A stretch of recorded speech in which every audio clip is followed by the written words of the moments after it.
Global Afrique Live. Restez informés en temps réel avec Global Afrique Live, une source d'information directe et objective. Souscrivez à Global Afrique Live en activant la cloche, abonnez-vous et montrez votre soutien en cliquant sur j'aime. Global Afrique Live. Travail que le ministre Pasteur fait. Et donc, quand on parle, on dépose des plaintes, on arrête, on enferme. Aujourd'hui, monsieur le ministre, qui a honte? On dit souvent, rira bien qui rira le dernier. Aujourd'hui, les Ferdinand vont être en train de rire. Parce que ce qu'ils avaient annoncé, au lieu de vous cacher, voilà, Dieu vous a exposé au grand jour. Dieu vous a exposé. Nous disons que la vérité finira par jaillir. Et elle est têtue. Elle résiste à tout. Alors, ce qui s'est passé à Covier, c'est de ça qu'il s'agit et c'est ce que je vais vous narrer. Peuple togolais, ouvrez grand devant vos oreilles et écoutez-moi très bien. Cette affaire de 400 millions, c'est un faux problème parce que l'argent, c'est plus que ça. Donc, le jeune béninois a soutiré 400 millions des cartons d'argent que le ministre a caché dans 3 chambres différentes. C'est 3 salles pleines de cartons bourrés d'euros, de dollars et de CFA.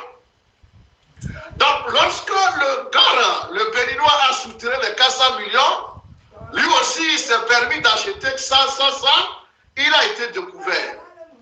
Le ministre, au lieu de garder un profil bas pour se couvrir, amène le jeune à la gendarmerie.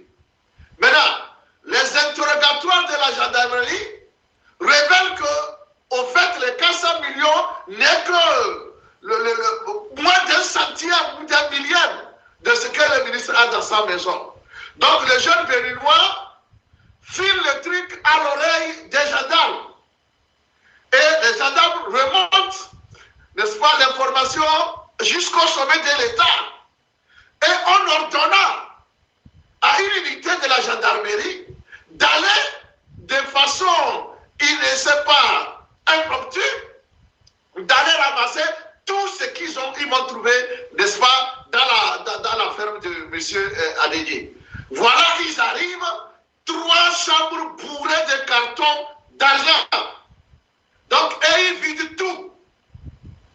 Et ils ramènent. Donc, ici, c'est l'histoire du voleur volé. Donc, ce que les gens présentent comme un cambriolage, c'est un cambriolage, mais officiel. Au fait, c'est l'État en sait quelque chose. Donc, ce ne sont pas des voleurs, des bandits qui sont... Non. C'est un cambriolage officiel, c'est-à-dire qu'ils sont allés ramasser l'argent seulement, ils n'ont pas dit à Adédié qu'ils allaient ramasser l'argent. Maintenant, lorsque Adédié, on a amené Adédié chez lui pour des enquêtes, pour suivre les enquêtes, par rapport aux 400 millions, on lui demande combien on t'a pris. Le ministre n'arrive pas à situer je ne sais pas, ici je vais parler de quantité parce qu'on puise dans les cartons. Alors c'est en ce moment que le ministre, pour lui, bon, ça s'est limité aux 400 millions. Il va ouvrir la première chambre, tout est vide. La deuxième chambre, tout est vide. La troisième chambre, quand il a vu que c'est vide, c'est là où le ministre est tombé, le ministère s'est évanoui. Le ministre est tombé et a perdu connaissance. On transporta alors notre cher ministre à l'hôpital pour des soins d'urgence. Ce que je viens de vous dire, je demande à M. Adédié de venir dire que Chronique de la semaine est en train de mentir. Les 400 millions qu'on a balancés, c'était pour embrouiller les Togolais. L'argent, c'était des cartons remplis, des salles remplies, 3 chambres remplies de cartons d'argent. Et c'est ça qu'une unité de la gendarmerie est allée ramasser sous forme d'un cambriolage, mais je dis ici, cambriolage officiel. Adédié ne peut pas aller réclamer ça. Et l'argent se trouve dans les mains de ceux-là qui dirigent ce pays. Mais Adéke ne peut pas, parce qu'il ne peut pas justifier l'origine de ces tonnes d'argent. On pèse ça en tonnes. Donc voilà, pour le peuple de pour ceux-là qui pensent que c'était 400 millions, les gens, non, s'il vous plaît. Je vous dis, je mets au défi qui que ce soit, je vous ai déjà dit, j'ai déjà mis 2 hommes au défi ici, de me dire que l'argent qu'on a pris chez Adéke, c'était les 400 millions. Non, j'ai dit non. Les 400 millions, c'est ce que le Béninois a pris. Le reste, l'on est allé ramasser cela.